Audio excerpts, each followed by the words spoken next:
Merci Jean-Noël. J'ai l'honneur d'animer cette table ronde et je vous avoue que je me sens très petite, surtout à côté de Marc Fesneau. Titré Conscience et responsabilité de l'ambition démocrate, je vais les questionner, mais je vais surtout vous proposer de les questionner à votre tour. Et je commence tout de suite avec Patrick Mignola.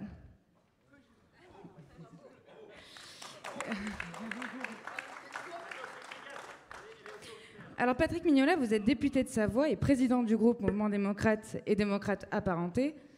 En mars 2021, l'Opinion titre à votre sujet « Patrick Mignola, la tête brûlée de la majorité ».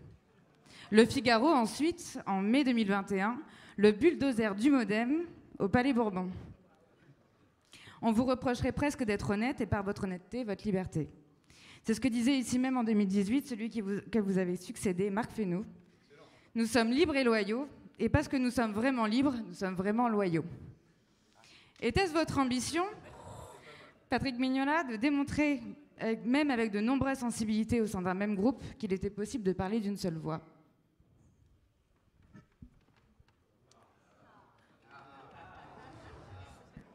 Conscience et responsabilité, hein, c'est ça. Ouais, non, mais Pauline a raison. J'ai pris une résolution pour 2022 à la demande unanime des députés du groupe. C'est que désormais, bulldozer, tête brûlée, maintenant c'est fini, je vais être docile et déférent. Non, c'est une blague, évidemment. C'est pas du tout comme ça que ça va se passer, parce que c'est pas la marque de la maison. En revanche, en effet, c'est intéressant d'avoir vu ce groupe grandir, parce que chacun de ses membres ont grandi au cours de cette législature, avec beaucoup d'épreuves à traverser, et puis grandir aussi en nombre, avec un certain nombre d'amis, qui se sentaient appartenir à cette famille politique, soit parce qu'ils venaient lointainement de la même famille du centre, ou tout simplement qu'ils sont venus d'un peu plus à droite ou d'un peu plus à gauche. Et c'est extrêmement intéressant de voir comment le groupe a trouvé une cohérence, parce qu'il y a deux façons de trouver des cohérences. Soit on se ressemble à 100%, on a une sorte de génétique commune, soit on peut avoir aussi des capacités de dépassement, parce qu'à défaut de se retrouver sur les chemins, les parcours respectifs de chacun, on se retrouve sur les objectifs. Et les députés du groupe qui, au fond, sont très représentatifs pour avoir vécu toutes les aventures que nous avons traversées au cours des 20 dernières années, parmi ces objectifs, ils ont cette passion de ce grand centre humaniste. Et j'ai entendu Clément Beaune, qui est un de nos très bons ministres, M.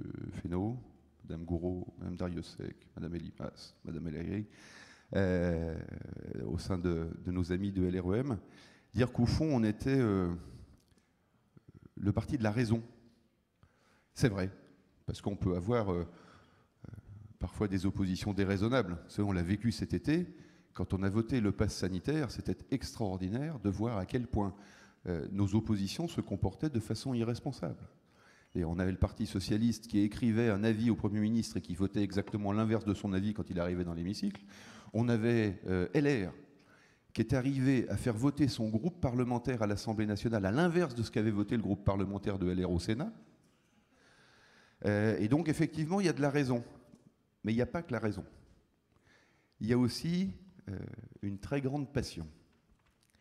Et au moment où nous allons décider de nous engager dans une meilleure structuration de cette grande famille centrale au cœur de la vie politique française, je pense que c'est ça qu'il faut garder à l'esprit. L'idée que nous défendons, les valeurs que nous portons de liberté, de justice sociale, d'engagement européen, de mobilisation autour des enjeux écologiques, ça se fait aussi avec une grande passion, en étant conscient que l'idée qui apparaissait comme généralement répandue, que la démocratie avait gagné dans le monde, avait gagné en France, était devenue aujourd'hui une idée à nouveau contestée. Et je l'ai dit à plusieurs reprises au cours de ces 2 jours, ce qui s'est passé en Afghanistan aura évidemment des conséquences géopolitiques. Mais ça a aussi une conséquence dans le débat public mondial, c'est que d'aucuns peuvent prétendre que la démocratie, l'humanisme, le respect des femmes, c'est une valeur relative qui ne serait pas adaptée à tous les peuples, à toutes les cultures et à tous les territoires. Nous pensons exactement l'inverse.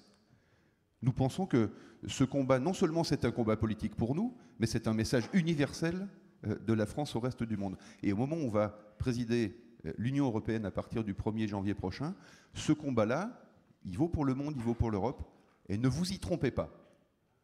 Il vaudra aussi dans le débat public présidentiel. Parce que, à notre droite comme à notre gauche, on voit bien les nouvelles obsessions. À droite, vous avez des obsessions de plus en plus identitaires. Et à gauche, vous avez des obsessions déconstructivistes, wokistes, qui font du victimaire cette approche qui, au fond, enferme les personnes dans ce qu'ils sont, dans ce qu'ils furent ou dans leurs origines. Alors que nous pensons au contraire qu'il faut pouvoir les projeter vers l'avenir et les faire ressortir de leur être. François a dit la plus belle phrase hier, c'est que quand on est humaniste, on essaye de trouver l'homme dans l'homme et de faire dans l'homme ressortir l'homme. Et c'est cette démarche qu'on adopte aujourd'hui. Je pense que tout simplement, dans ce groupe parlementaire que j'ai le grand honneur de présider et dont nous ferons tout pour que non seulement il puisse être reconduit pour chacune et chacun d'entre eux, mais qu'il puisse s'étendre encore, grandir encore, pour convaincre encore plus, au fond, la marque de fabrique. Et c'est ça qui nous permet de nous retrouver, Pauline, même en étant dans des chemins différents, c'est qu'au fond, ils ont le goût des autres et qu'ils ont le goût de l'avenir. Vous avez vu tout ce qui s'est déroulé cette semaine, et je terminerai par là. On a eu un grand débat entre Zemmour et Mélenchon. On avait l'impression d'assister à un débat entre Maurice Thorez et Jean-Louis Tixier-Vignancourt. Tout ça, c'est le passé.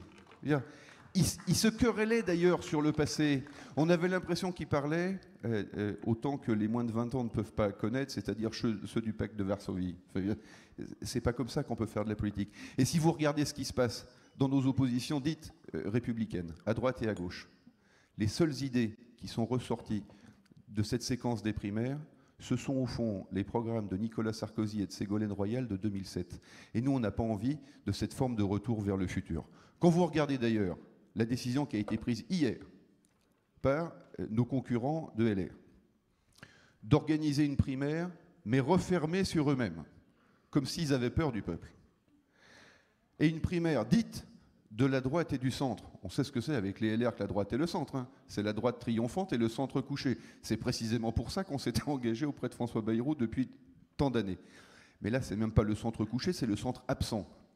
Moi, je vous invite à dire à nos amis centristes qui étaient restés auprès des LR que nous, la maison est ouverte et qu'au lieu de ne pas avoir le choix du candidat qu'ils pourraient soutenir, qu'ils viennent avec nous pour que nos idées l'emportent. Et c'est comme ça, probablement, qu'on fera encore grandir ce groupe parlementaire.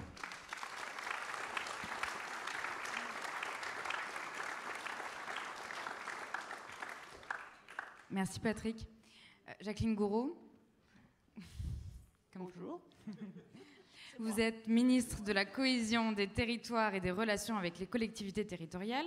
Vous êtes connue et reconnue pour traiter avec calme chacune des discussions et chacun des dossiers que l'on vous confie. Et force est de constater que c'est une réussite. Comment pouvons-nous, selon vous, satisfaire une des ambitions premières de notre mouvement, bâtir une société plus apaisée ? C'est tout un programme.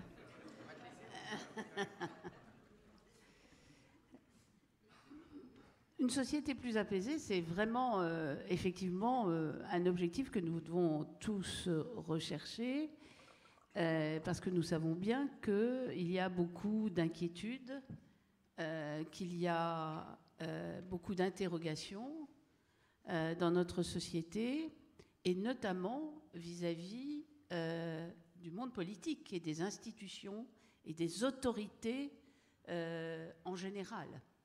Et donc, notre famille politique a un devoir de réflexion, bien sûr, mais un devoir de pédagogie aussi. Alors, j'aime beaucoup la pédagogie, d'ailleurs, c'est quelque chose que j'ai pratiqué aussi pendant longtemps.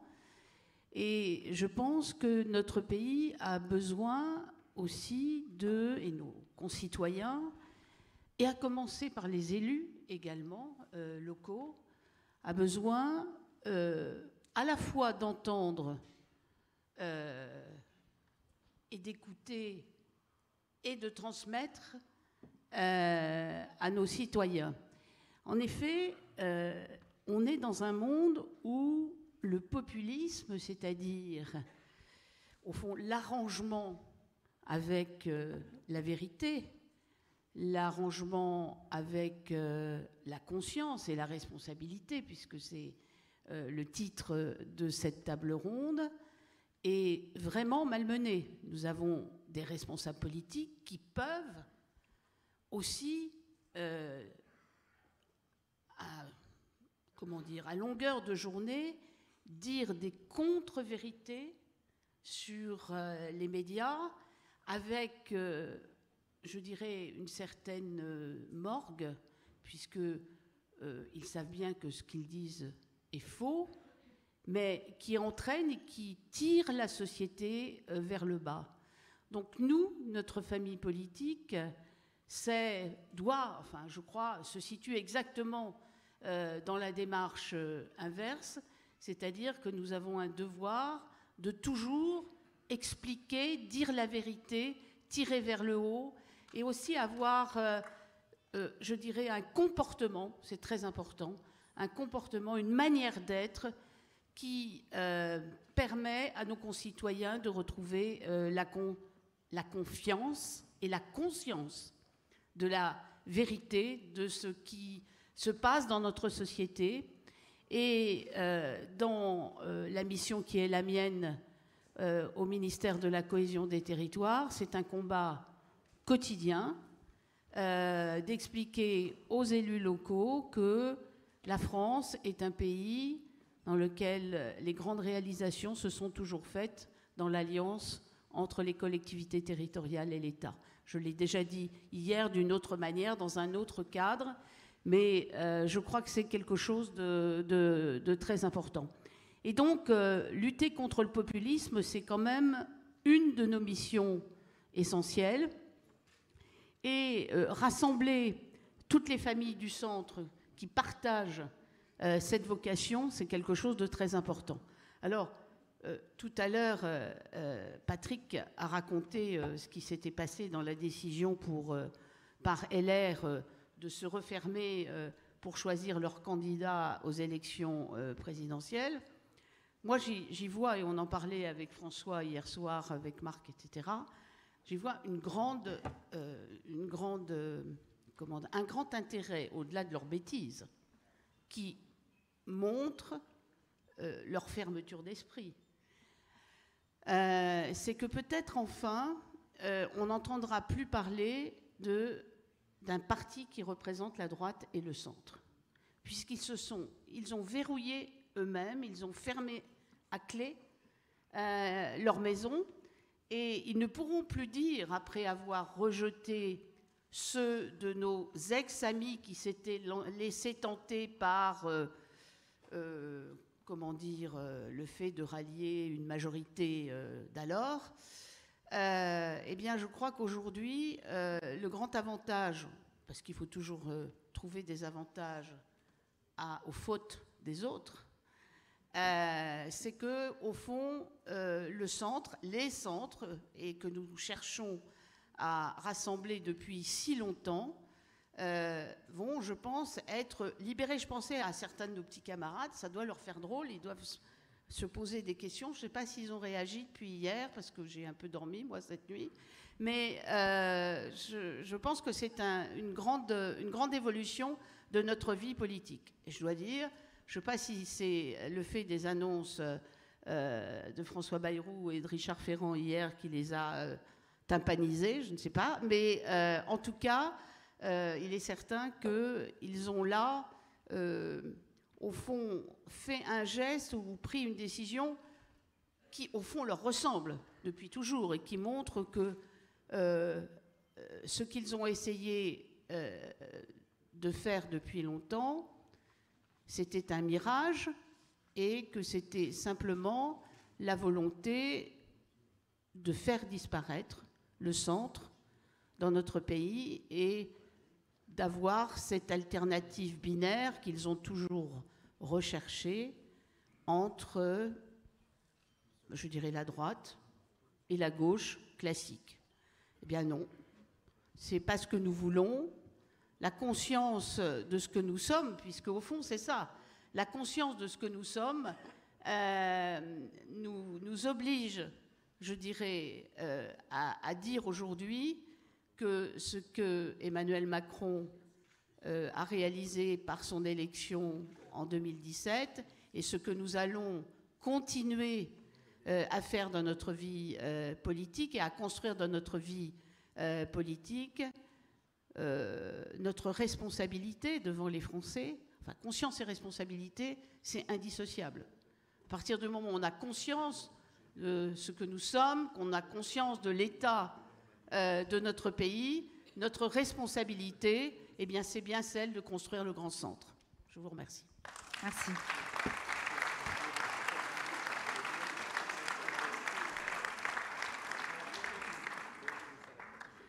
Alors Jean-Noël Barrot, vous êtes député des Yvelines, secrétaire général de notre mouvement, le Mouvement démocrate, depuis maintenant 3 ans.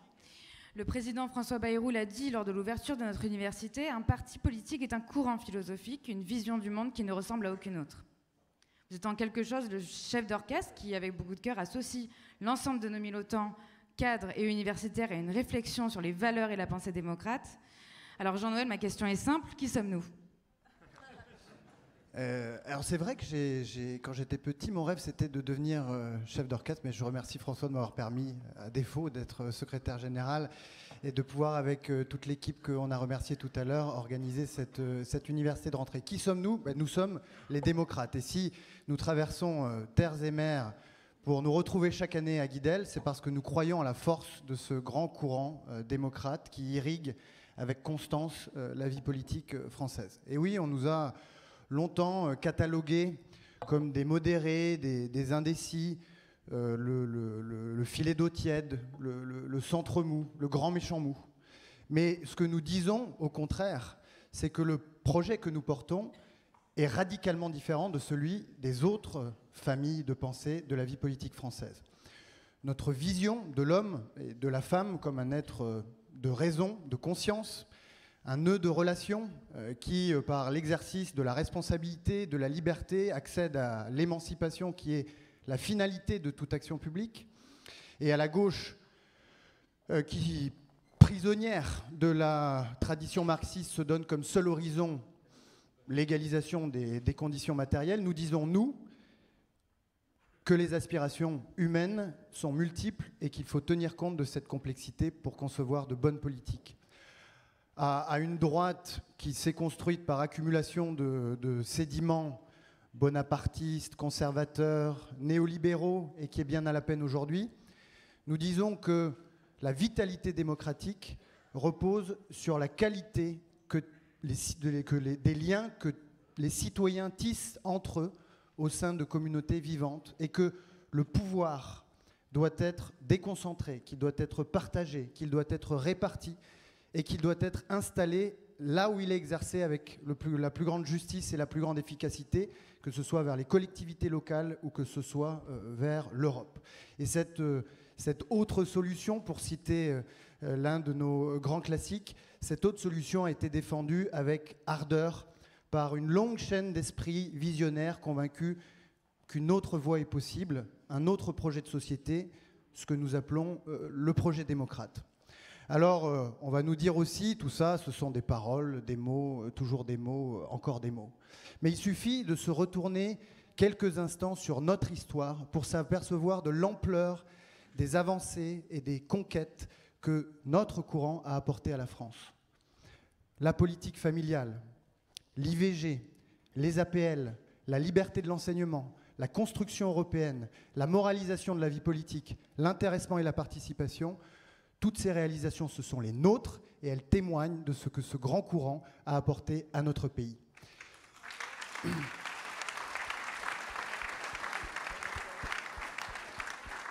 Et puis, il suffit de se retourner sur les 4 années qui viennent de s'écouler pour s'apercevoir qu'avec Emmanuel Macron, avec nos ministres, avec nos parlementaires, Patrick en parlait à l'instant, avec nos partenaires de La République En Marche, nous avons réalisé, nous avons concrétisé un certain nombre d'engagements qui étaient les nôtres depuis longtemps.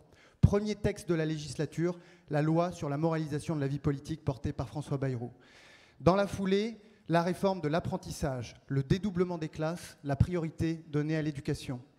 Un peu plus tard, le pas en avant, le grand pas en avant sur la construction européenne avec le budget commun et la dette commune des États membres de l'Union européenne.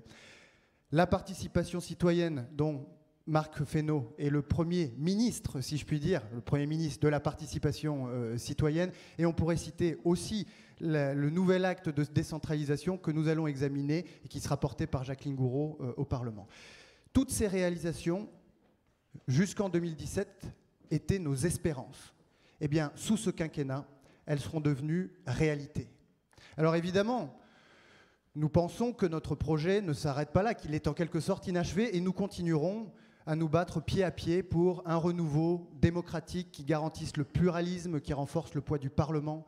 Nous battrons pour rendre l'Europe aux citoyens, comme on l'a dit hier, pour mettre sa puissance au service de la paix, de la sécurité, du développement.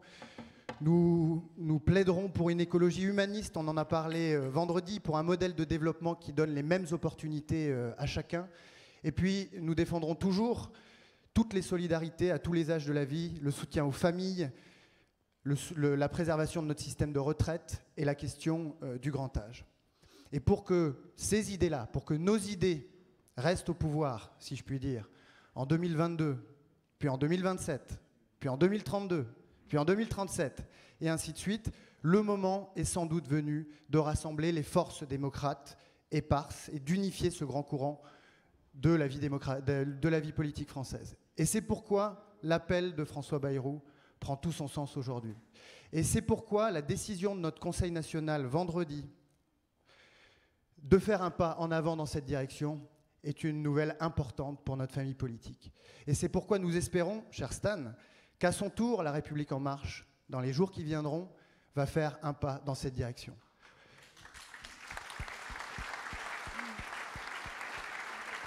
Merci Jean-Noël.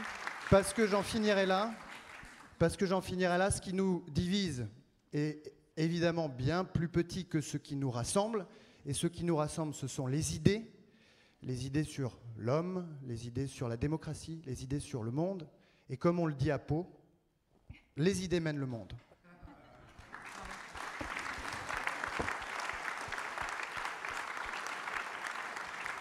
Merci. Geneviève Darrieussecq, vous êtes ministre déléguée auprès de la ministre des Armées, en charge de la mémoire et des anciens combattants.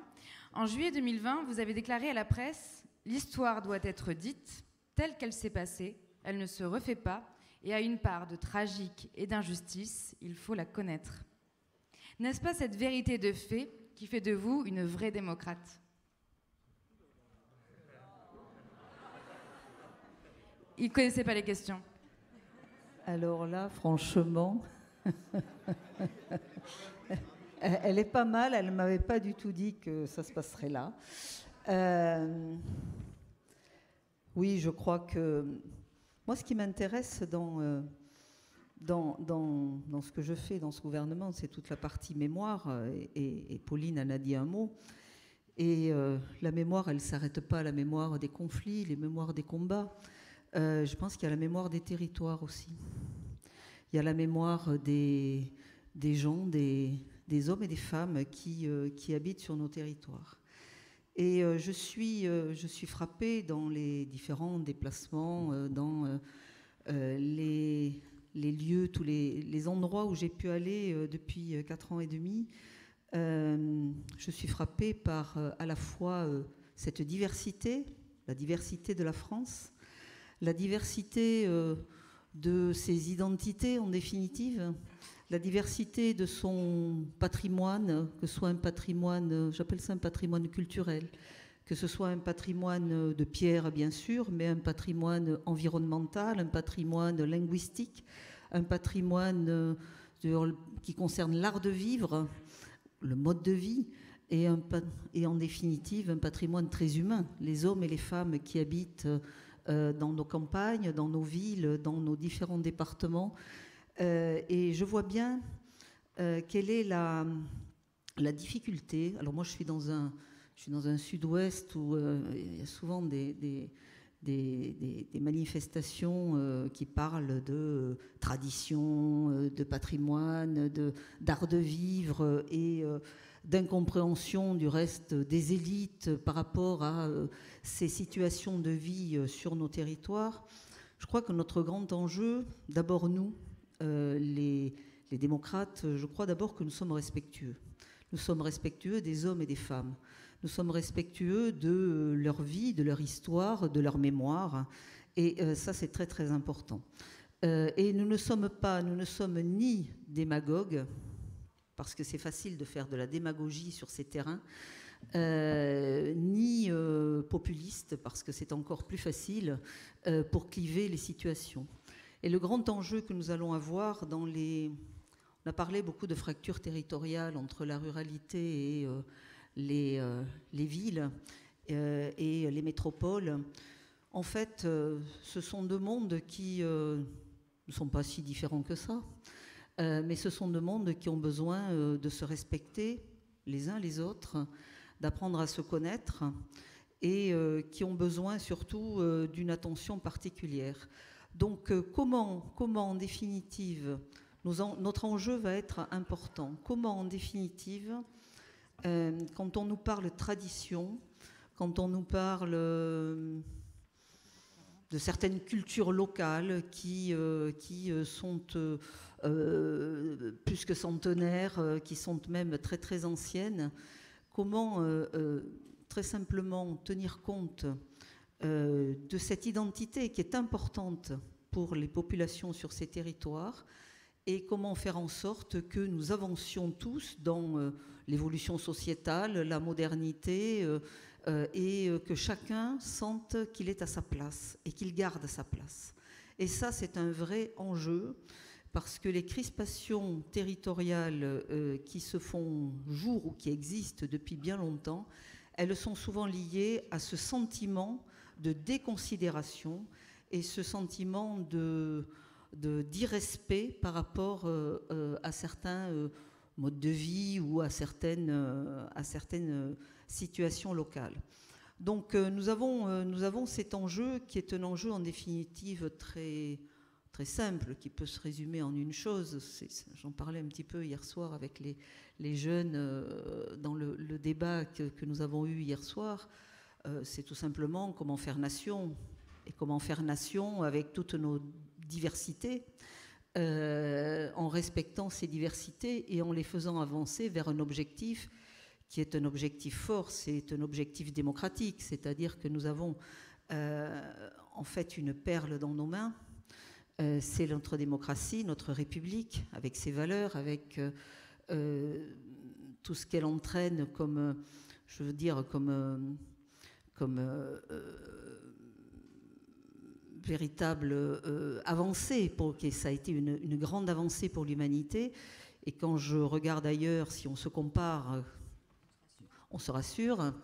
Je te remercie, Nathalie. Et effectivement, notre grand enjeu, c'est ça, comment embarquer tout le monde avec les diversités des situations, les diversités des modes de vie, et dans les objectifs et contingences de notre 21e siècle, où tout le monde a bien compris que la notion environnementale sera majeure. Et nous avons là une responsabilité collective. Et je crois que c'est Jacqueline qui disait que nous étions non, ou c'est Patrick, que nous étions le parti de la raison. Eh bien, moi, la raison, c'est éminemment moderne. Quand j'entends les débats actuels, quand je vois les crispations, quand je vois les crispations que ces débats génèrent, l'incompréhension de nos concitoyens quelquefois aussi, eh bien, je crois que la raison, elle doit être portée haut et fort. Parce que la raison, elle rassure, et puis la raison, c'est le fil pour tout simplement que nous puissions poursuivre dans notre démocratie. Donc, faire en sorte, nous, démocrates, continuons à aimer les gens partout où ils habitent, sur nos territoires, à les comprendre, à comprendre les situations, à ne pas créer de situations clivantes, pas par démagogie, mais tout simplement pour embarquer les uns et les autres dans nos objectifs démocratiques. Il ne nous a pas échappé que, nous parlions d'abstention hier soir, c'est quand même quelque chose de très très inquiétant. Et tout cela paraît bien raisonnable, mais en fait, je crois qu'il n'y a que de cette façon-là que nous continuerons à vivre dans un pays que beaucoup nous envient. Et donc, soyons toujours dans ce combat.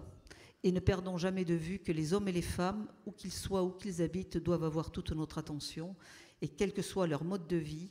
Et je crois que c'est ça qui fait notre force, parce que les démocrates, eh bien, nous sommes dans cet état d'esprit. Merci.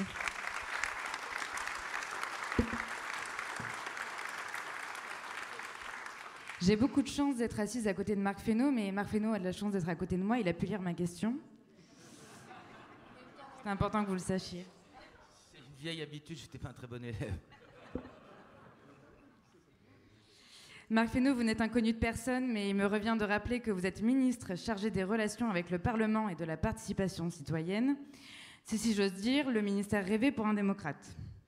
Vous qui franchissez quotidiennement la ligne entre le Parlement et les assemblées citoyennes, comment, selon vous, pouvons-nous réconcilier deux mondes qui peinent à se comprendre? Cette question me surprend. Je n'avais pas eu le temps de la préparer. Blague à part, bonjour à toutes et à tous. Le mot réconciliation est assez juste, je pense.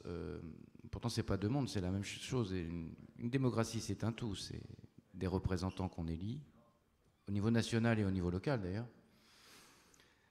C'est aussi des syndicats, et j'en dirai un mot, des organisations professionnelles qui représentent telle ou telle corporation, tel ou tel secteur.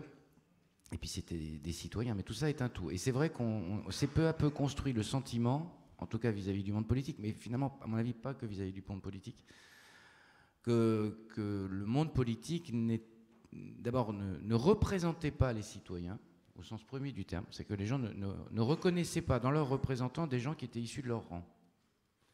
Et deuxième chose, c'est qu'ils ne représentaient pas ce qu'attendaient les citoyens.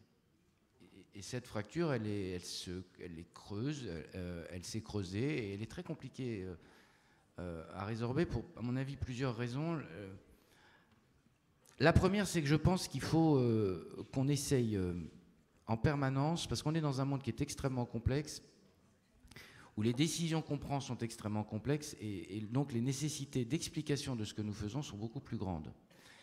Et au fond, c'est quand même une chose assez saine. Je trouve que les citoyens ne nous donnent pas quitus éternel et nous demandent des comptes sur ce qu'on fait. Et que ce qui était avant quelque chose d'assez vertical, moi je pense qu'il faut de la verticalité, ceci étant, mais quelque chose qui était totalement vertical n'est plus accepté. Les gens disent, mais vous faites ça, vous faites ça. Pourquoi, comment, et est-ce que c'est pour moi que vous le faites? Ça, c'est un premier sujet de difficulté. Le deuxième sujet de difficulté, je pense, c'est qu'on est dans un moment, François l'a dit hier, ou avant-hier, je ne sais plus, non, c'était hier forcément,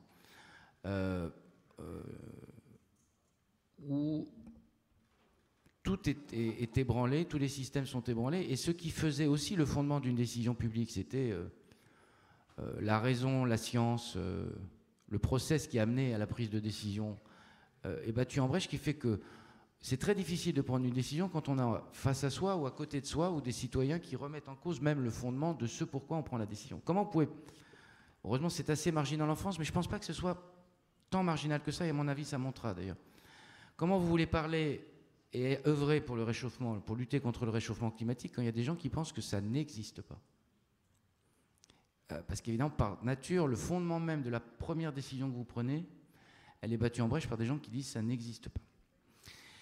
Troisième sujet, c'est quand même le sentiment qu'ont eu beaucoup de gens depuis très longtemps, que le monde politique, que l'action publique, on va dire ça plutôt comme ça, était plutôt impuissant que puissant à régler les problèmes du monde.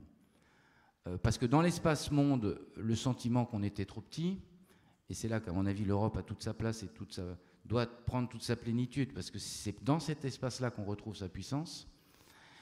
Et par ailleurs que nous ne parlions pas assez des sujets du quotidien. Et souvent, on en parlait hier à la table ronde où j'étais, entre autres avec Jacqueline, avec les mots qui ne sont pas les mots du quotidien des gens. On jargonne, on acronymise, on passe son temps à dire des choses que les gens ne comprennent pas. Ça, c'est un troisième sujet de difficulté. Puis le quatrième sujet de difficulté, me semble-t-il, c'est un sujet de difficulté. On va être dans un moment d'assez forte contrainte sur les décisions politiques. On sait ce que sont les contraintes des décisions qui sont à prendre pour lutter contre, je reviens sur la question, pour lutter contre le réchauffement climatique. Mais au fond, on pourrait nous dire à quoi sert le politique, puisque de toute façon, on sait à peu près ce qu'il faut faire. Ou ce qu'il ne faut pas faire, plutôt, d'ailleurs. Je le dis sous l'œil de gens qui suivent ces questions-là. Je vois Bruno dans mon regard, dans mon scope, là, et d'autres. Et ça va être compliqué, parce que vous allez venir devant des gens et peut-être dire à peu près tous la même chose. Et comment vous donnez le sentiment que, du coup, quand vous élisez des gens, ils peuvent avoir une part d'autonomie dans la décision publique. Donc ça, c'est quand même une vraie difficulté. Et puis, le dernier point que je voulais lever là-dessus, c'est, il me semble qu'on a un sujet qui est une demande permanente, une forme de demande de démocratie continue. De pouvoir élire des gens et en permanence pouvoir réinterroger les questions qui sont soumises. Alors, qu'est-ce qu'on peut faire pour faire vite, parce que le temps court et c'est bien qu'on ait peut-être un échange, et puis il y a mes deux camarades qui vont en parler, mais moi, il me semble que, et c'est le ministre des Relations avec le Parlement qui le dit, ministre Relations avec le Parlement et ancien parlementaire, je pense qu'il faut qu'on renforce le pouvoir du Parlement. Il faut qu'on aille plus loin sur cette question-là, parce que, évidemment, si on a des parlementaires qui sont plus à même de porter de la décision, ça crédibilisera les choses. Et je pense que ça n'affaiblit pas le gouvernement, moi. Je pense que ça le renforce, parce que ça évite qu'il soit seul dans sa décision finale. Et qu'au fond, on dise, c'était votre initiative, donc ça, c'est un premier élément. Je pense qu'on a besoin, ce quinquennat aurait été marqué en revanche par de vraies avancées, alors avec ce que ça a de chaotique, de ce que ça a d'expérimental, ce que ça a de difficulté autour des processus de participation citoyenne. On a beaucoup daubé sur la question de la Convention citoyenne sur le climat. C'est des discussions qu'on a eues, y compris avec François. Mais je pense que ce qu'on a essayé de faire là était un moment intéressant, y compris de confrontation pour les citoyens avec les sujets du réel. Il y a un certain nombre de sujets qui ont été mis sur la table, et les parlementaires qui sont impliqués dans cette affaire-là, ça a permis aussi de montrer ce qui est faisable, et ce qui est, en fait, tout le champ et la marge du politique, c'est ce qu'on voudrait, ce qu'on devrait, et puis ce qu'on peut. C'est quand même ça aussi qu'il faut essayer de combiner dans ce genre d'affaires. Et ça a permis ça, je pense, de commencer à réfléchir comme ça. On a besoin de travailler des processus comme ça sur des tas de sujets. Ce sujet-là était très, très complexe, parce que répondre à la question moins 40% en 2030 n'est pas une question simple pour personne, d'ailleurs, ni pour des citoyens, fussent-ils éclairés, ni pour qui que ce soit. Mais je pense que c'est un élément important sur lequel il faut réfléchir.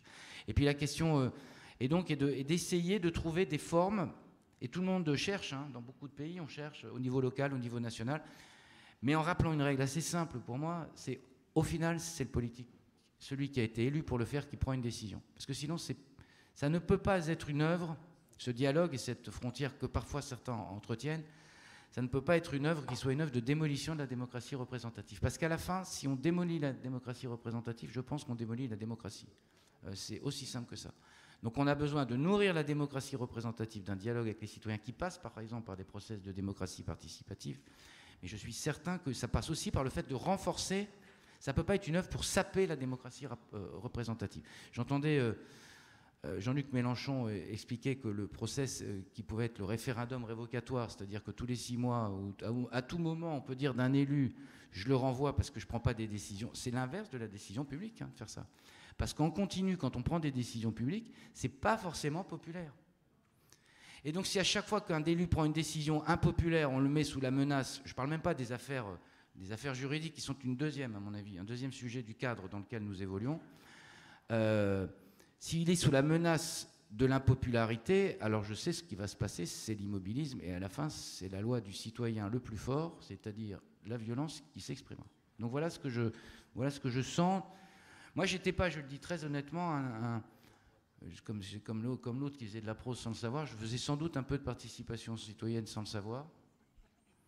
D'ailleurs, la première participation citoyenne, c'est aussi de vivre parmi les gens à peu près normalement, et je pense que la première œuvre utile d'un responsable public, c'est de continuer à vivre à peu près comme tout le monde, même si on ne peut pas vivre totalement comme tout le monde. Mais la première œuvre, c'est de vivre parmi les gens, de vivre comme les gens, parce que ça vous évite d'avoir besoin de lire des sondages ou des gens qui vous expliquent ce que les gens pensent. Parce que si vous savez ce que vous pensez comme les gens, ça c'est plus fastoche pour être représentant des citoyens. Ça, c'est, à mon avis, un élément central de la posture du politique. Je lisais beaucoup de trucs sur Angela Merkel, il y a quelque chose d'intéressant dans ce qu'elle est, de ce point de vue-là. Mais ça, c'est la première chose. Puis après, il faut qu'on comprenne, moi je pense que le responsable politique, il doit à la fois écouter les citoyens, et c'est valable au niveau local comme au niveau national, et après prendre ses responsabilités. Parce qu'on élit des gens pour prendre des responsabilités, pas pour se soumettre à des contraintes que les gens ne veulent pas accepter. Voilà. Merci.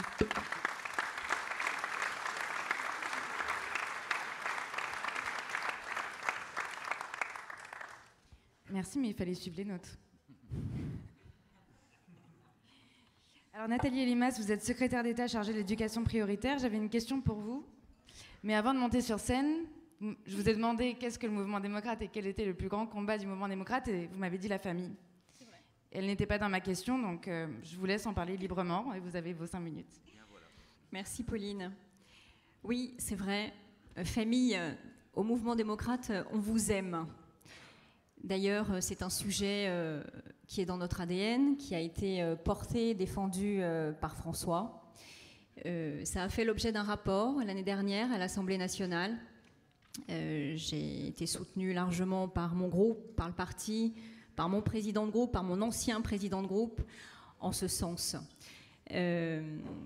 Pendant 3 ans, avec mes amis députés, nous n'avions de cesse, PLFSS après PLFSS, même PLF d'ailleurs, de rappeler combien nous sommes attachés à cette politique, combien nous souhaitons restaurer l'universalité, cher Stanislas, et combien nous souhaitons revenir aussi sur les coups de rabot portés au quotient familial. Alors, il n'est jamais trop tard, évidemment, puisqu'il y a encore un tunnel budgétaire qui arrive. Et voilà, je lance un appel. Peut-être pourrions-nous cranter, avant la fin du quinquennat, quelques belles mesures pour la famille. Alors, je suis un peu agacée quand j'entends les uns et les autres parler de politique familiale, notamment là dans le cadre de la campagne. Par exemple, quand j'entends Éric Zemmour, pas encore tout à fait candidat, mais peut-être bientôt, nous dire que la famille, elle est blanche, hétérosexuelle, 2 enfants, un chien, et je ne parle pas du prénom des enfants, eh bien ça n'est pas nous.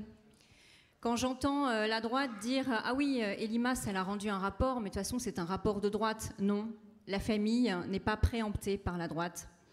Quand j'entends Valérie Pécresse faire ses propositions, Jean-Noël, tu me feras penser, il faut qu'on dédicace le rapport, parce qu'en fait, elle a repris nos propositions. Voilà. Donc, vraiment, il y a quelque chose à faire. Je pense que, bien sûr, il y a eu de belles mesures. Il y a eu la prime de naissance, il y a le congé de paternité, il y a même le congé de proche aidant, puisque pour nous, la famille, c'est tous les âges de la vie. C'est la petite enfance, l'enfance, la conciliation entre la vie familiale et la vie professionnelle, et puis nos aînés.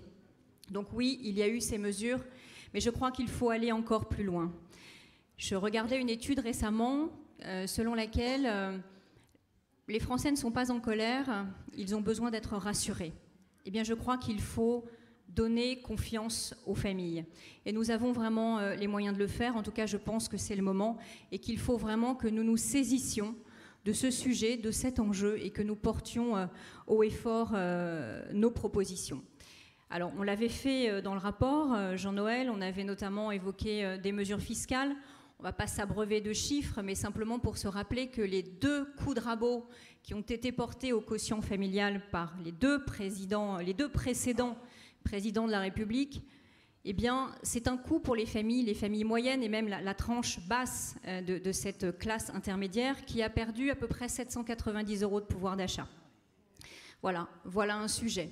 On peut parler de l'universalité, on peut parler de la modulation des allocations familiales qui finalement, ce qui a été retiré aux uns n'a pas profité aux autres. Ça n'est donc même pas une mesure sociale. Et vraiment, il faut revenir, je crois, sur ces sujets. On peut parler évidemment de la conciliation entre la vie familiale et la vie professionnelle pour que les parents, et notamment les femmes, s'engagent plus sereinement dans leur vie professionnelle. On pourrait parler d'un service public de la petite enfance, on pourrait parler de mode de garde. Mais derrière ce sujet de la politique familiale, que l'on souhaite plus volontaire, il y a d'abord un sujet, c'est celui de la démographie. Cher François, tu l'as dit récemment. C'est un sujet. Et je crois, je ne peux même pas dire qu'il est devant nous, il est déjà là, et il est déjà presque un peu trop tard pour agir. Je vais vous redonner un chiffre qui pour moi est édifiant, éloquent. Cette année-là, à la rentrée de septembre 2021, si on regarde le quinquennat, on a inscrit dans nos écoles moins 200 000 élèves. Voilà. Rien que ça, je crois que ça doit nous parler à tous et qu'il est donc urgent d'agir pour relancer la natalité en France, pour donner confiance aux familles. Et puisque c'est le thème de la table ronde, chère Pauline, conscience et responsabilité, eh bien, en conscience et en responsabilité, je vous demande de porter haut et fort ce sujet, cette thématique de la politique familiale, une politique familiale volontariste. J'avais plaidé pour un Family Act à la française. Il n'est pas trop tard, la campagne s'ouvre et je crois que c'est le bon moment. Merci.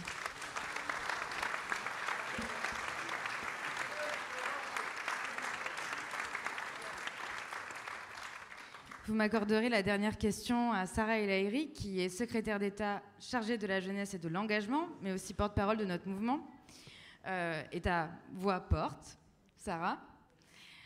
Il faut remarquer aussi qu'on va s'accorder peut-être une question un peu plus féministe, parce qu'il y a plus de femmes que d'hommes sur ce plateau.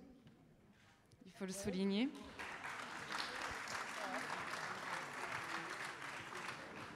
Et Marc Fesneau ne nous en veut pas. Très bien. Alors Sarah, tu œuvres au-delà de ton portefeuille à faire sauter le plafond de verre pour les jeunes, mais aussi pour les femmes. Alors quel conseil tu donnerais à une femme qui veut se lancer en politique ? Eh ben dis donc. Merci Pauline. Moi je pense qu'on a deux choses. Avant les mots, c'est de le faire. C'est de le faire vraiment. Et en fait, de le prouver. On est dans une période où, effectivement, alors il y a des chiffres et des rapports qui montrent la défiance, le manque de confiance dans la vie politique, dans tout, en réalité.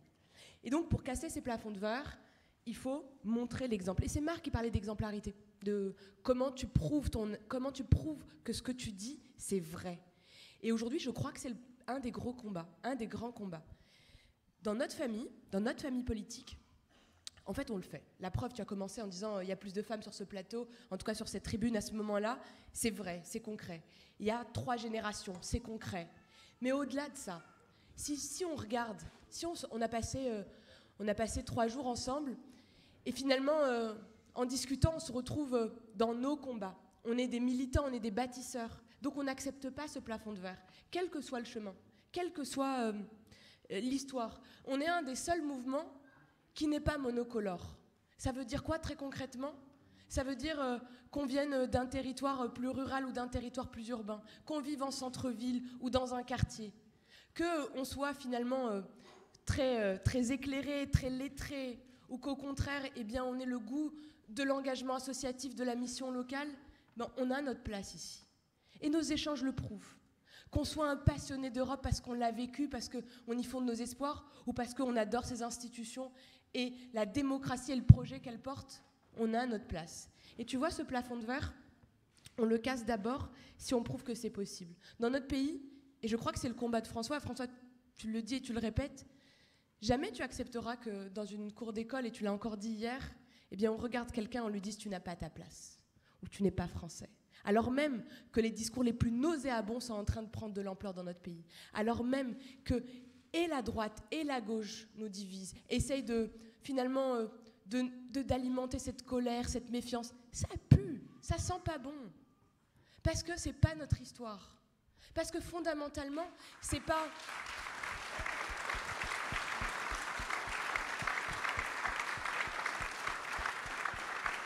Fondamentalement, c'est pas notre héritage et c'est certainement pas notre France ni notre société.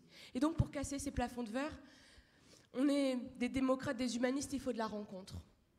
Moi, je crois au mentorat, je crois à ces rencontres humaines. On a tous quelqu'un qui, à un moment dans sa vie, te fait confiance. Moi, j'oublierai jamais le premier dîner avec Marc, avec François. Mais c'est vrai, Marc, je pense que tu te souviens, je crois que dans ma fédération, on devait être 15. Il y a quelques... Mais... Ah ben Mais c'est ces rencontres, ça veut dire quoi ? Ça veut dire qu'il y a un moment, il y a quelqu'un qui te regarde et qui te dit tu as ta place, tu as ton chemin, et en fait je vais te donner ta chance. Sans que tu viennes prouver ou qu'on te demande quelque chose en échange. Et cette confiance, elle t'oblige, toi, au contraire, à la redonner derrière, à regarder les gens avec finalement une présomption positive, simplement en se disant que oui, chacun a quelque chose à apporter. Et donc ce mentorat et ce tutorat, le président de la République l'a souhaité à grande ampleur, Alors, moi, je suis une militante, et que ce soit dans notre parti ou dans les assos, eh bien, on a fait converger, un peu comme ce qu'on est en train de faire avec nos mouvements, avec La République En Marche et évidemment nous, on a fait converger les énergies. On a réuni tous ceux qui font du tutorat et du mentorat dans notre territoire et on a créé, en tout cas, on a accompagné la naissance du collectif mentorat. Plus de 30 millions d'euros pour permettre à chaque association, eh bien, soit de former les mentors, soit d'aider parfois simplement au trajet, et en tout cas de permettre des rencontres. Rien ne remplacera le lien humain, rien ne remplacera ce regard, rien ne remplacera cette discussion. Parce que parfois on a le soutien dans sa famille et parfois on ne l'a pas. Et la mère des batailles, et pour le coup, franchement, je sais qu'en le disant, on est chez nous et ça résonne, mais la mère des batailles, c'est l'école. C'est celle qui, finalement, quel que soit ce qui se passe chez toi, dans ta famille, eh bien, finalement, on te donne les outils pour bâtir, les outils pour te défendre, les outils pour t'exprimer, pour que, finalement, tu ne sois pas ni blessé, ni finalement de poser les armes et dire bah, « je suis condamné à rien ». Jamais dans notre pays, on sera condamné à quelque chose. Et c'est pour ça qu'on ne tombera pas dans l'essentialisme. On reste des universalistes. Alors, ça ne veut pas dire...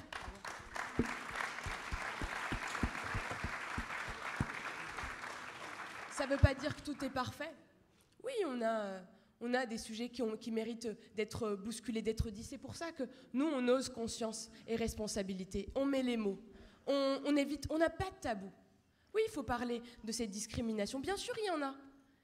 Quand tu cherches un job, quand tu veux louer un appartement, et que ce soit par rapport à ton nom ou à ton quartier, que ce soit même par rapport à ta situation. Si tes parents ne peuvent pas être garants, tu ne choisis pas les mêmes études, parce que finalement, ils n'ont pas les moyens de t'accompagner.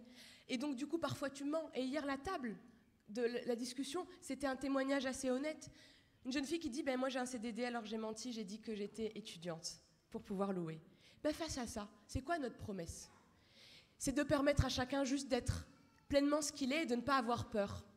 Et donc, face à ces situations, on les regarde en face. On ouvre une plateforme de lutte contre les discriminations pour libérer la parole et la combattre partout. Et on ne sera jamais dans la hiérarchie. Oui, c'est grave quand tu as des propos homophobes. Oui, c'est grave quand il y a des propos racistes. Oui, c'est grave quand ils sont antisémites. Mais jamais on hiérarchisera. Jamais on opposera. Parce que fondamentalement, on lutte contre toutes ces inégalités. Et de l'autre côté, alors oui, on le dit, chacun a sa place, chacun a quelque chose à apporter, qu'il ait ou pas de diplôme, parce qu'on peut apprendre toute sa vie, parce qu'on peut apprendre en dehors de l'école. Et c'est le grand combat de François. Et c'est le nôtre. Et finalement, c'est ce qui, moi, me donne aujourd'hui cette énergie. Parce que notre pays, il a cette responsabilité de dire les choses pour ne pas laisser vider de toute leur énergie notre jeunesse. Elle est diverse. Chacune mérite un chemin, chacune mérite son accompagnement, et c'est ce qui permet de casser ces plafonds de verre. Alors, mesdames, mais plus largement, les amis, si on avait moi, en tout cas, quand je croise quelqu'un, je lui dis deux choses. La première, c'est ose. Ose être audacieux, pousse cette porte. Même si le diplôme, tu ne l'as pas, demande, essaye. Et en même temps, ose l'humilité. L'audace et l'humilité. L'humilité de dire je ne sais pas. Et ce n'est pas grave, mais j'ai envie d'apprendre. Et je suis prêt à apprendre. Je n'ai pas. Mais si tu me montres comment faire, je suis prêt. Et finalement, la conjugaison de cette audace et de cette humilité, elle permet à chacun de reprendre le volant de sa vie, de ne pas la subir. Donc finalement, un seul mot, oui, la force, notre force, chez nous, eh bien c'est l'humanisme. Finalement, c'est que ça. Merci.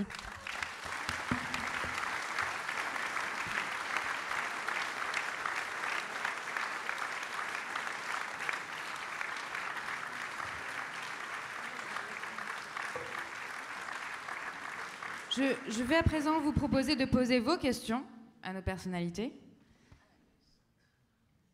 Si j'ai un passeur de micro... Oui. Soyez pas timide. Ah, j'ai un monsieur là-bas qui...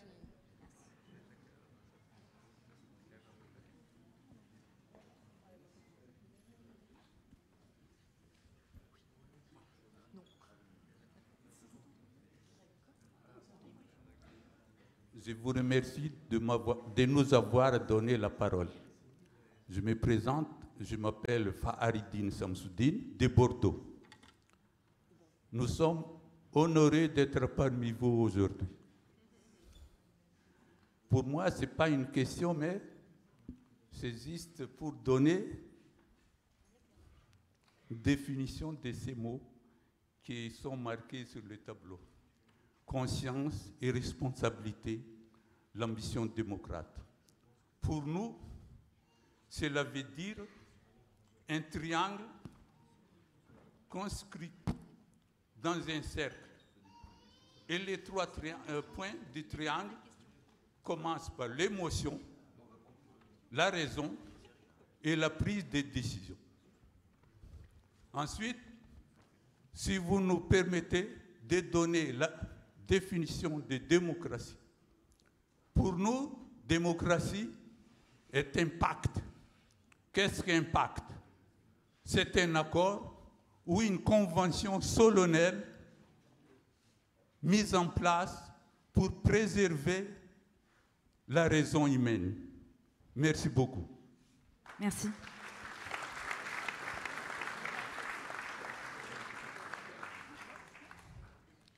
C'était très beau et je pense qu'on peut passer à la prochaine question. Je serai vous, j'aurai plein de questions.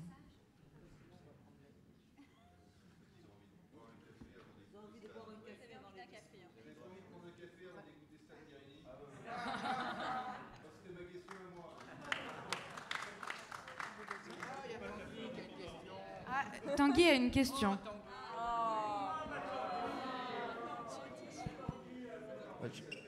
Allô. Oui, j'ai toujours éventuellement une question, si c'est possible. Mais très sérieusement, en fait, on va commencer une élection présidentielle et on parle d'ambition démocrate. Par rapport aux questions qu'on a eues hier sur la loi NOTRe, et je regarde un peu Jacqueline Gouraud, pendant le premier quinquennat, on a dit on ne fera pas un Big Bang territorial.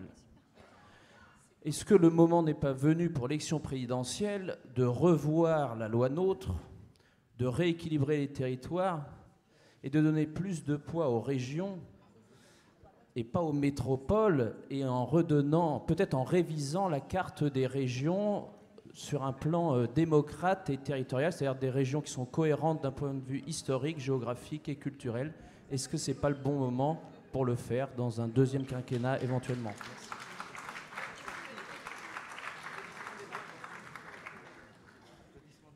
Le commentaire de Marc Fesneau, c'est « Applaudissements des Bretons ».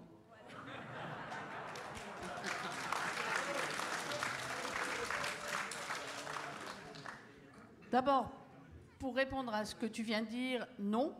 Effectivement, nous n'avons pas fait de Big Bang territorial. Le président de la République est resté fidèle à ce qu'il avait dit et qui était en fait la volonté exprimée des élus locaux d'arrêter les réformes territoriales. Parce que depuis 2010, on ne remonte pas très loin, donc il y a eu beaucoup de réformes territoriales. Je ne sais pas si Michel Mercier est dans la salle, mais il est là. On a commencé en 2010 avec la réforme des collectivités territoriales, la loi RCT, cher Michel. Et puis, il y a eu effectivement beaucoup de lois pendant le quinquennat de François Hollande aussi sur les réformes, au fond, institutionnelles des collectivités territoriales. Donc, les élus avaient besoin d'une pause et l'exprimer, et c'est ce que nous avons fait. Et bien évidemment, nous avons légiféré tout de même, mais chaque fois, et nous le ferons encore avec la loi 4D, pour donner des outils nouveaux, pour simplifier, pour respecter la différenciation ou la différence des territoires, etc., etc.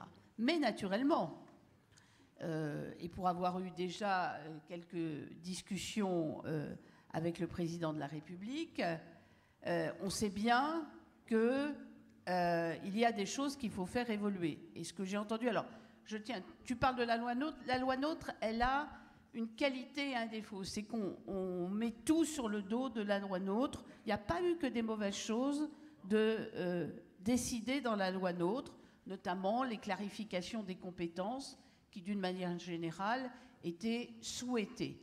Mais j'entends beaucoup de gens qui me racontent que la loi NOTRe aussi, c'est le découpage des régions ou le redécoupage des régions, ce n'était pas dans la loi NOTRe, c'était une autre loi. Ceci dit, on sait très bien que le découpage, je le dis très clairement, le découpage des régions a été, enfin, comment dire, une plaisanterie, si je puis dire, raté. Et la grosse erreur de la méthode, quand cela a été fait, c'est d'avoir pensé qu'on ne pouvait découper les régions quand on ne pouvait justement pas découper, qu'on ne pouvait changer les régions que par bloc. C'est-à-dire qu'on n'a pas permis, je dirais, de faire du découpage à l'intérieur des blocs. Et je crois que ça a été une grosse erreur du quinquennat de François Hollande. Alors bien sûr, il y aura dans la campagne présidentielle, et c'est nécessaire, un projet en direction des collectivités territoriales.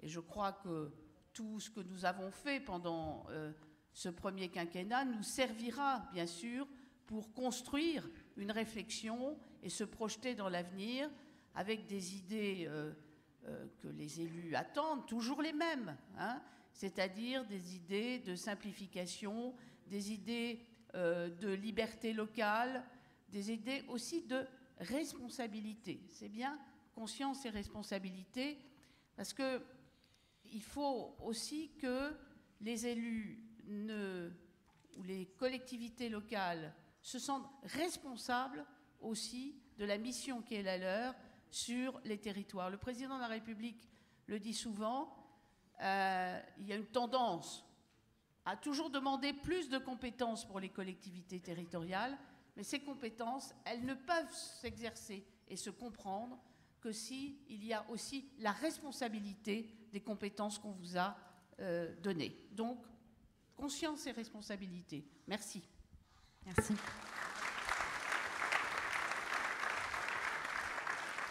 Je voulais juste compléter sur ce point-là. Je trouve que, parce qu'on est à l'heure des bilans quinquennaux, comme on dit, je trouve que le grief qui nous a été fait depuis 2017, et je le dis sous l'œil de Jacqueline, qui a œuvré depuis 2017 sur ces sujets-là, mais globalement le gouvernement et le président de la République et les premiers ministres successifs, le grief qui nous est fait sur la question territoriale est un grief assez de mauvaise foi, pour ne pas dire très de mauvaise foi, et particulièrement injuste. Parce que je voulais juste compléter par ça, et c'est la question de Tanguy le soulève.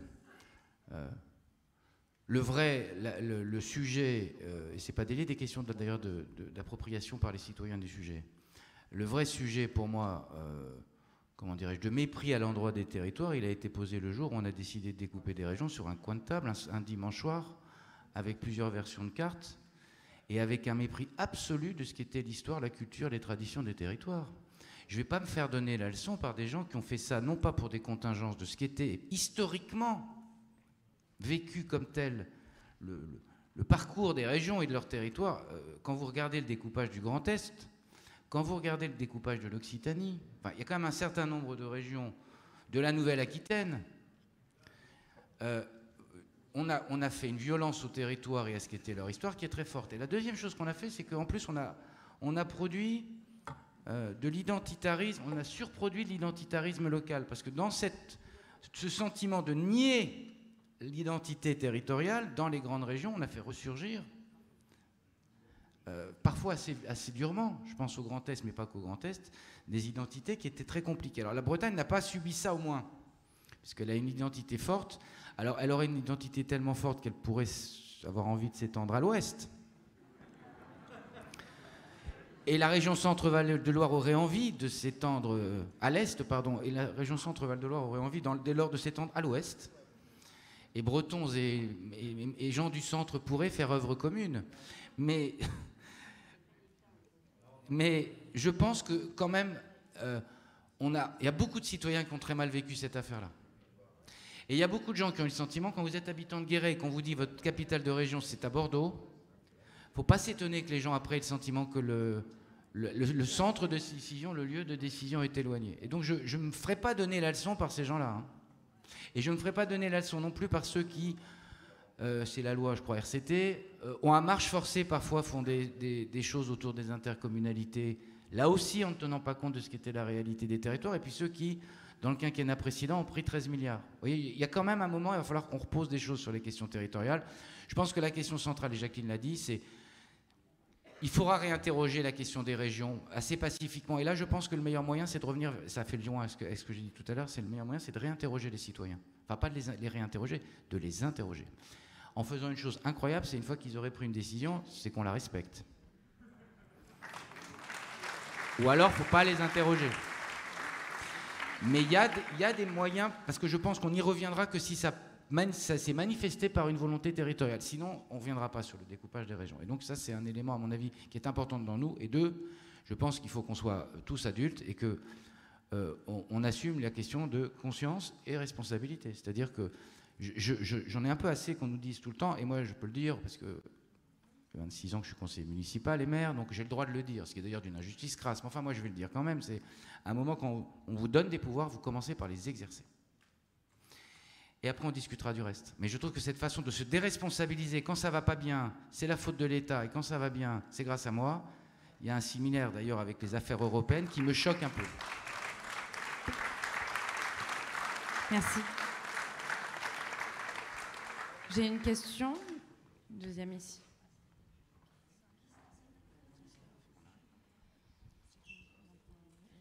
Bonjour. Je suis là, je ne sais pas si on me voit. Bonjour, Badia Alar, maire adjointe de Reims, le grand S, Marc qui vient de parler. Je vous ai entendu parler, tout a été dit, tout est parfait. Il n'y a qu'une chose que je n'ai pas entendue, messieurs, dames et chers collègues. On n'a pas parlé inclusion, on n'a pas parlé handicap. Il n'a pas de place, cette différence n'a pas de place. Voilà, c'était ça ma question. Et merci à vous. Merci. Nathalie ?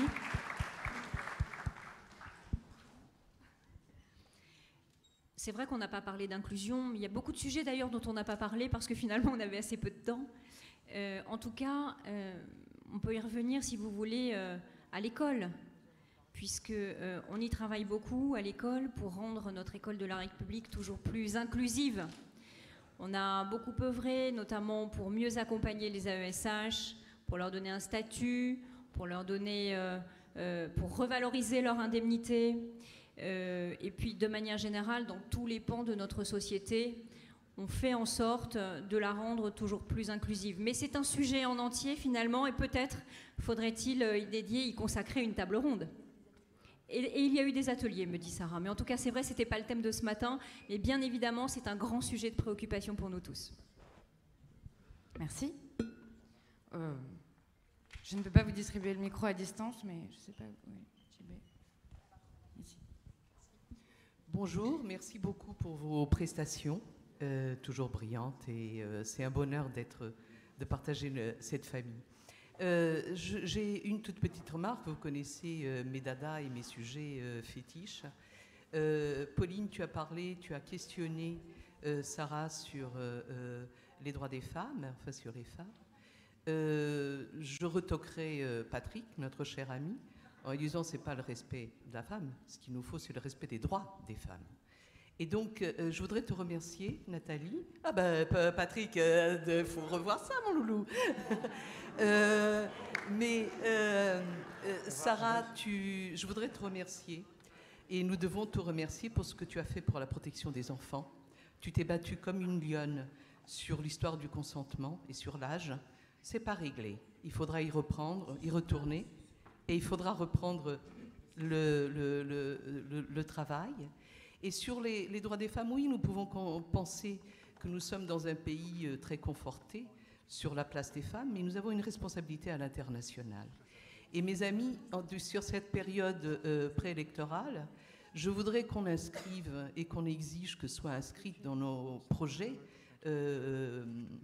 pour cette élection un engagement fort pour porter sur le débat à l'international, au-delà du débat budgétaire, équilibre, armée, défense, etc., pour y inscrire de manière indéfectible la protection des femmes à l'international, parce que nous savons que depuis Trump, elles sont malmenées partout, surtout en Afrique, et que les assauts d'aide aux droits des femmes, et notamment la lutte contre le sida, ont été très malmenées. Donc nous avons un devoir et nous avons une responsabilité. Et je vous remercie de vous y inscrire. Merci.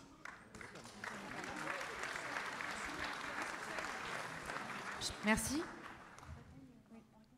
Oui, Ottilia, je vais te répondre sur le premier point et puis Sarah complétera, notamment sur le sujet de la lutte contre les violences sexuelles commises sur mineurs. C'est vrai que c'est un sujet qu'on a beaucoup porté au groupe. On était même un peu précurseurs à l'époque. Mais en revanche, je ne suis pas d'accord avec toi, il faut quand même le rappeler, on a avancé. On avait demandé la fixation d'un seuil d'âge de consentement, on était entre 13 et 15 ans, on vient d'avancer. On avait voulu porter le débat de la prescription.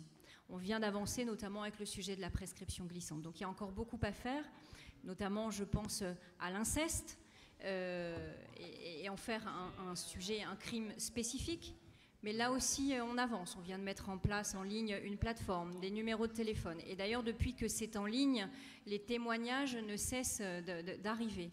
Donc oui, il y a à faire, mais on a quand même progressé, je voulais le souligner. Et puis sur l'égalité femmes-hommes, avant de te donner le micro, Sarah, on a avancé aussi, notamment à travers la loi Avenir et l'égalité salariale entre les femmes et les hommes, puisqu'on est passé d'une obligation de moyens à une obligation de résultat. Alors il a fallu un outil législatif pour qu'on le fasse. Manifestement, ça n'est pas encore ancré dans nos habitudes, mais là aussi, chère Ottilia, on progresse. Merci. Merci beaucoup. Une autre question ? Non, je voulais peut-être juste compléter, il y avait deux sujets. Un, la question des femmes à l'international, quand aujourd'hui on voit la situation en Afghanistan, les femmes yézidis, genre plus que jamais, s'il y a un endroit où on doit se mobiliser et porter et les protéger et accompagner leur voix, c'est chez nous. Ça, c'est notre responsabilité, mais c'est notre responsabilité dans l'histoire. Et au-delà de ça, des sujets de protection, aujourd'hui on en a et on en a besoin pour les jeunes et les plus précaires. Je pense aujourd'hui à la question de la prostitution chez les jeunes, je pense à la question du jeu et l'addiction alors que ce soit les jeux vidéo ou les paris. Ces sujets-là, ils sont absolument essentiels. Et c'est là où, tout à l'heure, Nathalie parlait de famille. Il y a comment on accompagne les familles, parce que plus d'une ne sait plus comment ça se passe sur Internet. Et donc les enfants se retrouvent finalement beaucoup plus tout seuls et parfois livrés à eux-mêmes et donc parfois victimes. Oui. J'ai une question de Frédéric Petit. Merci. C'est une réponse parce qu'il faut vendre notre bilan. Ottilia, on a fait une loi magnifique dont personne ne parle. C'est la loi APD, programmation de l'APD, dans laquelle nous prévoyons, loi française, que toute l'aide publique au développement, qu'elle vienne de l'État, qu'elle vienne des collectivités, qu'elle vienne des associations, dans les 5 priorités, il y a les droits des femmes dans tous les pays où nous intervenons, ce qui deviendra maintenant obligatoire. Merci. J'ai Hugo qui a une question, tout là-bas. S'il vous plaît, debout, le jeune homme à la chemise blanche. C'est un peu loin.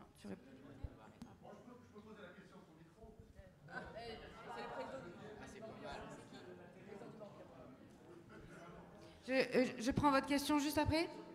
Bonjour, donc je suis Hugo, jeune démocrate. Ce matin, nous avons la présentation de notre nouvelle charte des jeunes démocrates.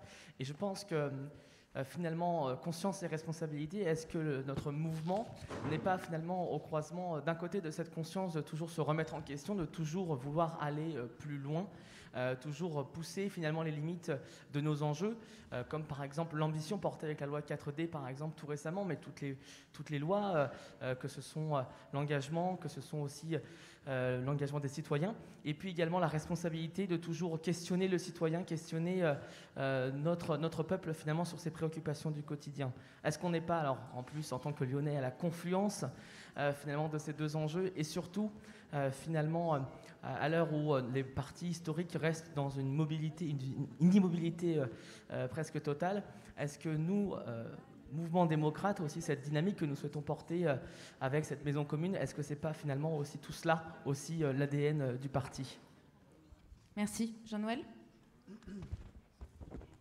Oui, merci. Le terme de conscience, le terme de responsabilité que vous avez retrouvé dans l'intitulé de cette table ronde et dans les propos qui ont été tenus par nos responsables nationaux, c'est un clin d'œil à cette phrase que François Bayrou aime rappelé de Marc Sangnier qui dit que la démocratie est l'organisation politique qui pousse à son maximum la conscience et la responsabilité de chacun.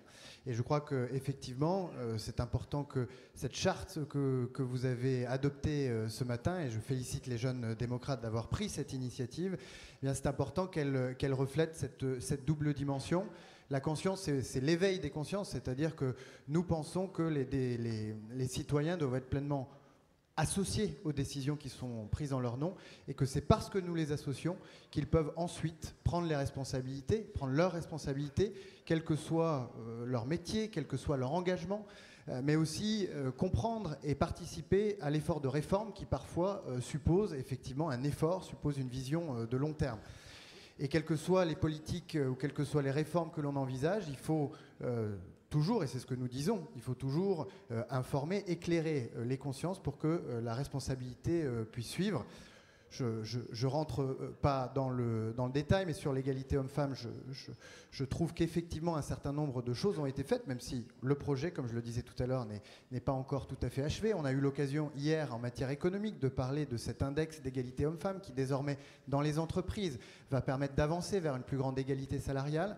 Et sur les questions de handicap, je rappelais tout à l'heure certaines des grandes conquêtes, mais la PCH, c'est aussi une conquête démocrate que nous avons consolidée grâce au travail de Philippe Berta.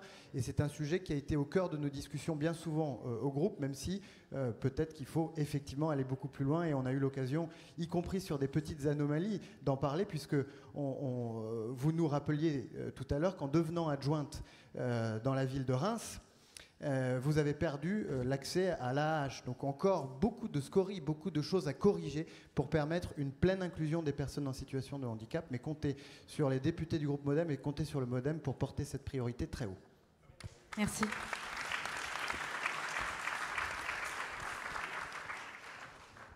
Bon, ma question est pour Geneviève, et on reste toujours effectivement sur le vocable conscience et responsabilité.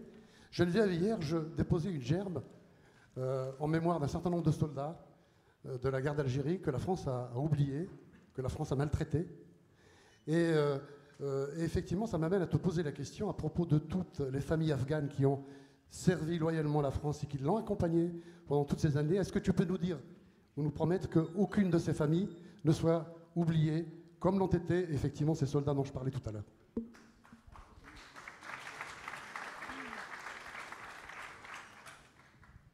Alors, nous sommes bien sûr dans un sujet difficile. La France s'est retirée, pour ce qui est des armées, d'Afghanistan depuis 2014. Mais bien sûr, il y a eu persistance de tous nos services diplomatiques dans le pays. Pour ce qui est des armées françaises, il y a à peu près 1000... Alors c'est peut-être un peu moins, un peu plus, un peu moins, je crois. 10 PCRL, ce sont ces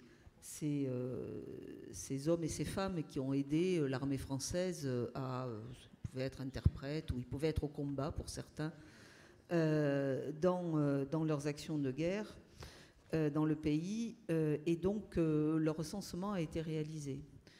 Et pratiquement la majorité est en France actuellement, il faut le savoir quand même. Et il faut savoir qu'il y en a un grand nombre qui avaient déjà rejoint la France depuis pas mal de mois, voire d'années pour certains, et que depuis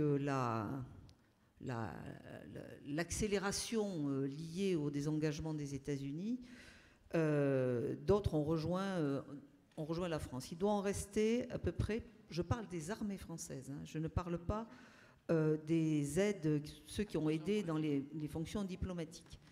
Il doit en rester quelques dizaines en Afghanistan, pour lesquels nous suivons leur sujet et nous faisons tout pour les ramener en France. Voilà. Mais la très grande majorité de ces PCRL qui ont aidé les armées sont en France avec leurs familles actuellement, il faut le savoir.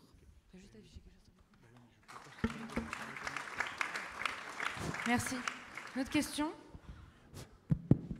Oui, Michel Guégan, militant du mouvement démocrate depuis très longtemps. Et d'abord, je remercie le mouvement démocrate qui m'a beaucoup apporté pour ma vie d'élu.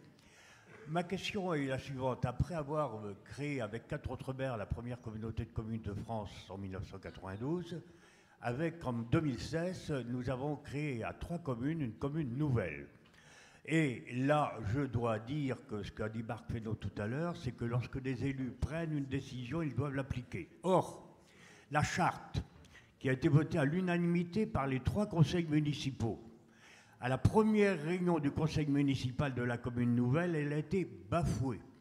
Bafouée notamment pour l'appartenance à la communauté de communes. Donc, ce que je pense, c'est que la charte dans une commune nouvelle doit être obligatoire. D'autant plus que là, quand elle est votée à l'unanimité, ça me paraît quand même essentiel qu'elle soit appliquée. Et même les autorités de l'État ne l'ont pas fait remarquer. Donc, je crois, ma question est la suivante. Je souhaite que lorsqu'une commune nouvelle est créée, la charte soit respectée.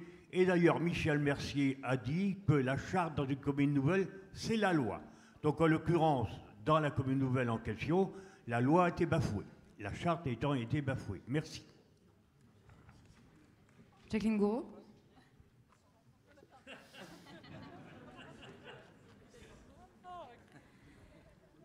Moi,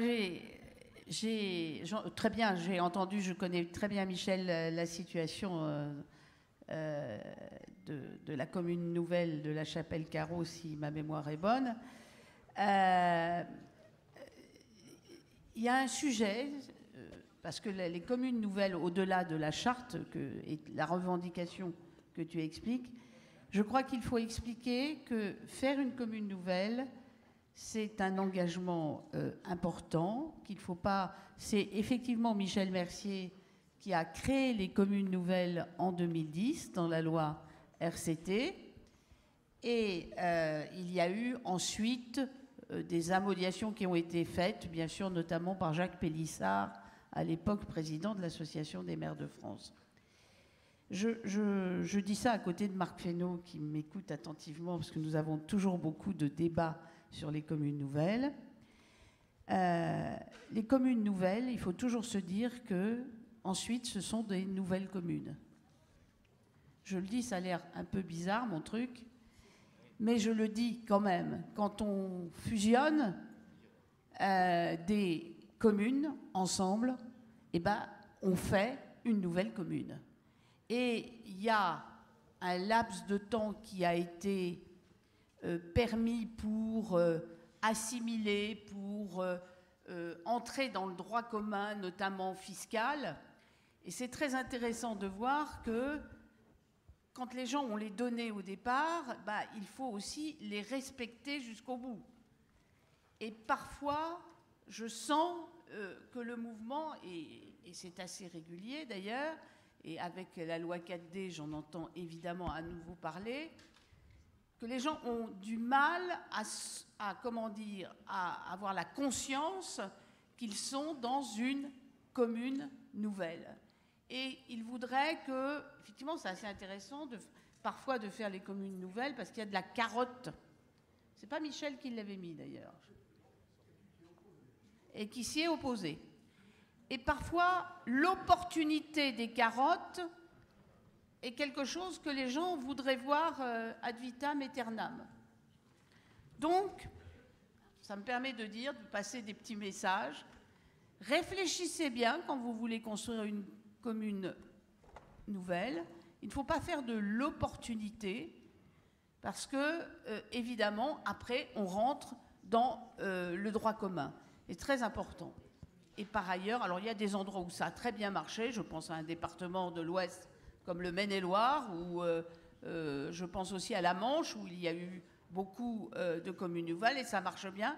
Mais je note aussi que et ça sera ma conclusion, dans le Maine-et-Loire, ils ont eu l'intelligence de faire des communes nouvelles, mais ils ont aussi l'intelligence, en même temps, voilà, de refaire aussi des intercommunalités qui ne tenaient compte de l'évolution des communes. Voilà. Parce qu'au fond, tout ça fait un tout. Et au fond, l'intercommunalité, quand elle a été créée avec l'idée d'une coopérative de communes. Et il faut regarder toujours l'équilibre entre commune et intercommunalité. Merci. Merci.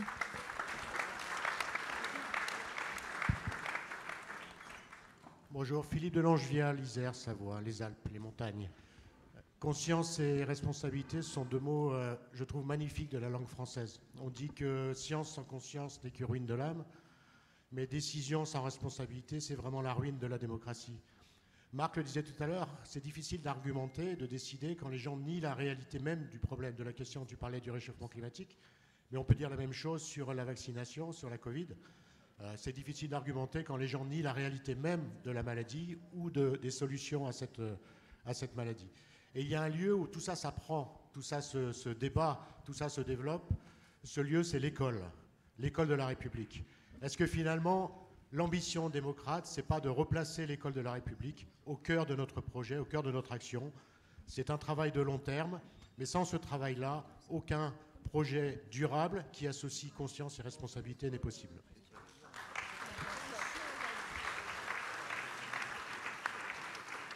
Pour le coup, on est tout à fait d'accord. La mère des batailles, c'est l'école. Et ça commence dès le plus jeune âge. C'est pour ça qu'il y a deux réponses. C'est comment on s'adapte à tous ces nouveaux enjeux.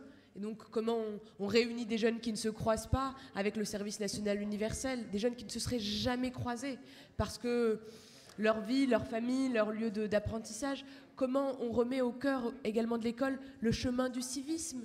Le chemin du civisme, c'est finalement à nouveau ce respect, finalement ces outils, finalement comment tu peux prendre la mesure de ce qui t'entoure. Mais c'est aussi remettre au cœur, d'une certaine manière, remoderniser l'éducation civique et morale, remettre l'esprit critique avec l'éducation aux médias. Et tout ça en accompagnant en réalité ceux qui en ont le plus besoin. Et pour le coup, je sais que c'est Nathalie qui le porte, mais c'est le dédoublement des classes de CP et CE1, c'est le fait de permettre à chaque jeune et chaque enfant de manger le matin, et c'est son grand combat, parce qu'il n'apprend pas de la même manière s'il n'a pas mangé et s'il a le ventre vide. Et finalement, c'est aussi le retour de l'éducation populaire, au cœur du parcours, parce qu'on apprend à l'école et en dehors de l'école. En dehors de l'école, c'est comment on accompagne le départ d'enfants en vacances apprenantes. Parce que si tu ne pars pas, si tu ne respires pas, si tu t'oxygènes pas, finalement tu fais des tunnels. Et donc, je crois que c'était un signal pour que je conclue ma réponse. Quand il renverse la table, t'arrêtes. Alors j'arrête. Arrête avec ton verre. Nathalie ? Continue. Oui, mais Sarah a bien cranté le sujet, et notamment, je reviendrai très, très brièvement sur tout ce que nous avons fait et porté pour l'école de la République. D'abord, vous l'avez dit, nous avons laissé nos écoles ouvertes pendant la crise sanitaire. Quand on se compare à l'international ou même en Europe, on voit que c'est une exception française et c'est une fierté française. Voilà. Nous avons laissé nos écoles ouvertes pour lutter contre le décrochage, pour lutter contre l'échec, pour lutter aussi contre l'isolement social, et ça on ne le dit jamais assez. Cette année nous avons fermé nos écoles 4 semaines, donc 2 semaines de congés scolaires. Donc vraiment, soyons fiers de ce que nous avons fait et de la volonté très forte de Jean-Michel Blanquer. L'école, c'est aussi le lieu de l'égalité des chances, et on déploie énormément de mesures pour lutter contre les inégalités éducatives, les inégalités sociales. Sarah a parlé du redéploiement des petits déjeuners gratuits à l'école, j'en ai parlé hier. Ça n'est pas une mesure accessoire, c'est une mesure fondamentale parce que trop de nos élèves arrivent à l'école le ventre vide. Et puis, c'est aussi le lieu où on lutte contre les inégalités territoriales parce que l'école elle est partout et nos enfants doivent être accompagnés partout où ils sont, en ville, en quartier, en ruralité, en zone montagne, etc., etc. Et bien sûr en Outre-mer, je salue nos amis ultramarins. J'étais à La Réunion récemment et on se reverra prochainement. Voilà, merci. Au-delà de faire du bruit sur le plateau et d'empêcher mes camarades de parler, je voulais juste rajouter 2 choses. La première, c'est ce qu'a dit Jacqueline. Oui, Patrick, si tu ne peux pas renverser la table. Au-delà de ce que disait Jacqueline sur les communes nouvelles, pour répondre à Michel aussi, moi je n'ai jamais aimé les trucs où on disait c'est la carotte ou le bâton, parce que les collectivités, ce n'est pas des ânes, quoi. Et je pense qu'il faut que les mouvements qui sont faits dans les territoires, ça rejoint d'ailleurs la question qu'avait Tanguy tout à l'heure, c'est des mouvements qui doivent être des mouvements qui soient puissamment portés par une volonté locale. Et le tout aussi porté par une volonté de compréhension par les citoyens. de ce qu'on est en train de faire et qu'on ne donne pas le sentiment qu'on fait dans la rationalité la plus évidente. On ne gouverne pas par simplement l'idée de la rationalité, et ça amène à la question aussi de Philippe. Tu as raison sur le fait que le processus, il doit être démarré à l'école, sauf que les défis qu'on a devant nous sont des défis d'urgence sur un certain nombre de sujets qui vont nous obliger à la fois sur le long terme à travailler dans le registre de l'éducation et donc du plus jeune âge, mais il faut qu'on trouve des voies et moyens de dialogue, et on l'a réussi un peu à le faire au fond sur la question vaccinale.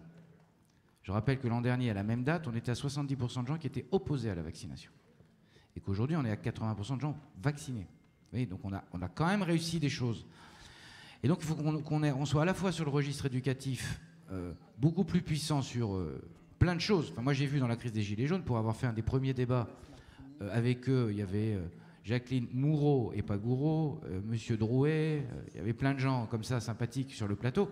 J'étais un peu frappé de la méconnaissance, au-delà des questions de ce qu'était le fonctionnement de base des institutions. Je ne considère pas que ce soit une génération perdue, si je peux dire, parce que quand même, si on est juste, on a beaucoup d'espoir pour ceux qui vont être formés maintenant, mais il faut qu'on travaille sur ces questions-là et sur toutes les autres avec les citoyens que nous avons aujourd'hui. Et donc je pense qu'on a à travailler sur les deux registres. Mais je sais qu'on est d'accord, mais pour essayer d'avancer, parce que toutes ces transitions vont nécessiter qu'on parle là-dessus. Je vois que c'était une conclusion. Ah. Merci. Je cède la parole à Jean-Noël Barrot, secrétaire général de notre mouvement, et je vous remercie et vous souhaite une très bonne fin d'université. Voilà, on peut remercier tous nos responsables. Restez à vos places, les discours à suivre dans quelques instants.